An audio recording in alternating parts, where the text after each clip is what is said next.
കല്ലടിക്കോട് നീലി. ആ പേര് കേൾക്കുമ്പോൾ തന്നെ കേരളത്തിന്റെ പഴയ കാടുകളും മലവഴികളും രാത്രിയുടെ മഞ്ഞുമൂടിയ നിശബ്ദതയും മനസ്സിലേക്ക് വരും. പക്ഷേ നീലി വെറും ഒരു പേടിക്കഥയല്ല. അത് നമ്മുടെ പൂർവികരുടെ മനസ്സും പ്രകൃതിയും തമ്മിലുള്ള ഒരു രഹസ്യഭാഷയാണ്. ഒരു കാലത്ത് മനുഷ്യൻ പ്രകൃതിയിൽ നിന്ന് വേർപെട്ടിരുന്നില്ല. പാശ്ചാത്യഘട്ടത്തിന്റെ കാടുകളും നദികളും ഗുഹകളും ശ്മശാനഭൂമികളും തമ്മിൽ ജീവിച്ചിരുന്ന ജനങ്ങൾ കാറ്റിനെയും മഴയെയും രാത്രിയെയും ജീവനുള്ള ശക്തികളായി കണ്ടിരുന്നു. അവർക്ക് മലകൾ വെറും കല്ലല്ലായിരുന്നു. അത് ഓർമ്മ സൂക്ഷിക്കുന്ന ശരീരമായിരുന്നു. നദികൾ വെറും വെള്ളമല്ലായിരുന്നു. അത് ജീവന്റെ പ്രവാഹമായിരുന്നു. രാത്രി വെറും ഇരുട്ടല്ലായിരുന്നു. അത് മനുഷ്യന്റെ ഉള്ളിലെ മറഞ്ഞ ലോകത്തിലേക്കുള്ള വാതിലായിരുന്നു. ആ ലോകത്താണ് നീലി പോലുള്ള കഥകൾ ജനിച്ചത്. കല്ലടിക്കോട് പോലുള്ള പ്രദേശങ്ങളിൽ രാത്രിയാത്രകൾ അപകടകരമായിരുന്നു. കാടയെ, മഞ്ഞയെ, ഇരുട്ടില്, കാട്ടുമൃഗങ്ങൾ, വഴിതെറ്റല്, ഇവ മനുഷ്യന്റെ മനസ്സിൽ ഭയത്തിന്റെ രൂപങ്ങൾ സൃഷ്ടിച്ചു. ആ ഭയങ്ങളെ മനുഷ്യർ കഥകളാക്കി പറഞ്ഞു. അങ്ങനെ ഒരു നിഴൽരൂപമായി നീലി ഉയർന്നു. പക്ഷേ സിദ്ധരുടെ ദർശനത്തിൽ നീലി പുറത്തുള്ള ഒരു പ്രേതമല്ല. അത് മനുഷ്യന്റെ ഉള്ളിലെ നിയന്ത്രിക്കപ്പെടാത്ത ശക്തിയുടെ രൂപമാണ്.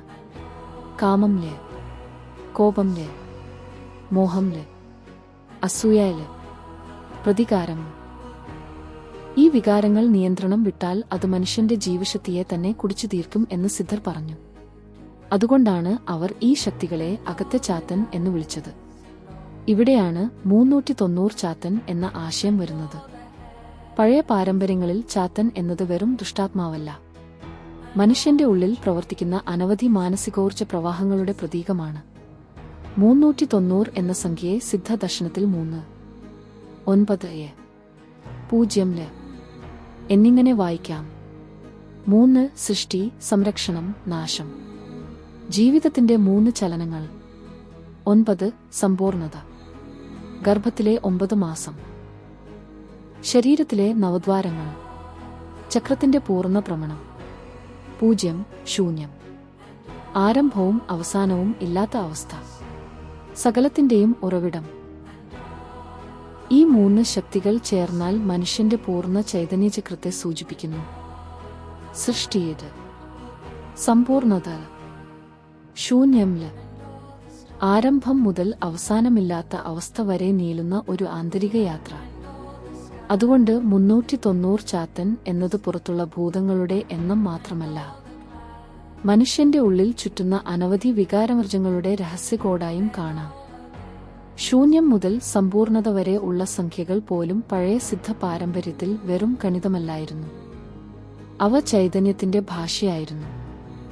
ശൂന്യം ആകാശം, 1 ആദിബിന്ദു, 2 സൂര്യനും ചന്ദ്രനും, 3 സൃഷ്ടിയുടെ ത്രികോണം, 4 ദിശകൾ, 5 പഞ്ചഭൂതങ്ങൾ, 6 ഇന്ദ്രിയങ്ങളുടെ ചലനം, 7 ശരീരത്തിന്റെ ഊർജപടികൾ, 8 കാലചക്രം, 9 സമ്പൂർണത. അവർ സംഖ്യകളെ പോലും ജീവിക്കുന്ന ശക്തികളായി കണ്ടു. ഈ ചിന്തകൾ തെയ്യത്തിലും കാണാം. തെയ്യം വെറും കലാരൂപമല്ല, മനുഷ്യനും ശക്തിയും തമ്മിലുള്ള ഒരു ജീവിച്ചിരിക്കുന്ന പരിവർത്തനമാണ്.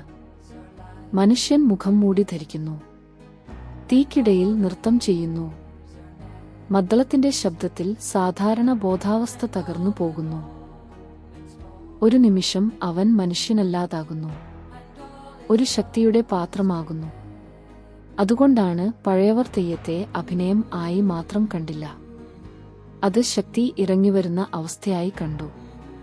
കറുപ്പസ്വാമിയും അതുപോലെ ഒരു അതിർത്തിശക്തിയാണ്, ഗ്രാമങ്ങളുടെ അതിർത്തി കാക്കുന്ന ദേവത. പക്ഷേ സിദ്ധവായനയിൽ കറുപ്പസ്വാമി മനുഷ്യന്റെ ഉള്ളിലെ കാവൽക്കാരനാണ്. സത്യം കാക്കുന്ന ബോധം, അസത്യത്തെ മുറിക്കുന്ന വാൾ. കറുപ്പ് എന്നത് ഇവിടെ ദോഷത്തിന്റെ നിറമല്ല, അറിയപ്പെടാത്ത ആഴത്തിന്റെ നിറമാണ്. രാത്രിയുടെ നിറം, ശൂന്യതയുടെ നിറം. ചന്ദ്രചക്രങ്ങൾക്കും ഇതുമായി വലിയ ബന്ധമുണ്ട്. അമാവാസിയും പൗർണമിയും മനുഷ്യന്റെ മനസ്സിനെയും ശരീരത്തെയും സ്വാധീനിക്കുന്നു എന്ന് പഴയവർ നിരീക്ഷിച്ചു.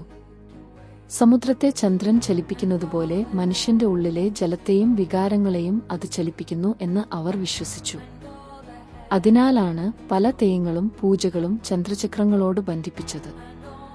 അമാവാസി ഉള്ളിലെ ഇരുട്ട്, പൗർണമി ഉള്ളിലെ വികാരപ്രവാഹം. ഇതെല്ലാം കേരളത്തിൽ മാത്രം ഉണ്ടായിരുന്നില്ല. ലോകത്തിന്റെ പല പുരാതന സംസ്കാരങ്ങളിലും ഇതേ പ്രതീകങ്ങൾ കാണാം.